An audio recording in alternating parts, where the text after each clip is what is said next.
அனைவருக்கும் வணக்கம். என் பேர் ஆராதனா. நான் இன்று பேச எடுத்துக்கொண்ட திரைப்படம் எதிர்நீச்சல். வெளிவந்த ஆண்டு 1968ஆம் ஆண்டு. நீங்கள் எல்லாம் என்ன யோசிக்கிறீர்கள் என்று எனக்கு நன்றாகவே தெரியும். வெறும் 10 வயது கூட தாண்டாத இவள் பாட்டன் காலத்து கதை பற்றி என்ன பேச போகிறாள் என்றுதானே. உங்களுக்கு தான் இது பாட்டன் காலத்து கதை. ஆனால் நான் இதை என் பாட்டனின் கதையாகவே பார்க்கிறேன். ஆம், மாடிப்படி மாதுவை போல் கல்வி என்னும் ஏணிப்படியில் ஏறி உயர்ந்தவர் என் பாட்டன்.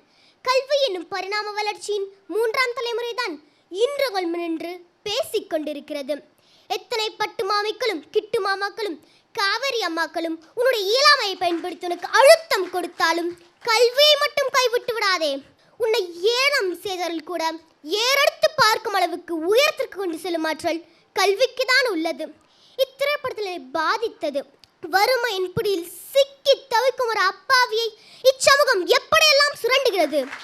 அவனுடைய உழைப்பை சுரண்டுகிறது, அவனுடைய தன்மானத்தை அசைத்து பார்க்கிறது, தன்னுடைய வாழ்க்கை துணையை தானே தேர்ந்தெடுக்கும் சுதந்திரத்தை கூட தர மறுக்கிறது.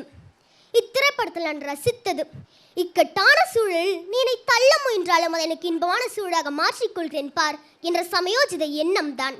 நான் ரசித்த 2 கதாபாத்திரங்கள் கிட்டு மாமாவும் பட்டு மாமையும். அரை நூற்றாண்டு காலமானாலும் அவர்களுடைய அடுத்தாத்து அம்புஜத்தை பார்த்தேலா, அவ அத்துக்காரர் கொஞ்சிறத கேட்டேலா, அடிச்சாலும் பிடிச்சாலும் ஒன்னா சேர்ந்துக்கிறா, அடிச்சது கொன்னு பிடிச்சது கொன்னு புடவைய வாங்கிக்கிறா, பட்டு புடவைய வாங்கிக்கிறா என்ற வரிகள் இன்றளவும் அழியாமல் தானே இருக்கிறது.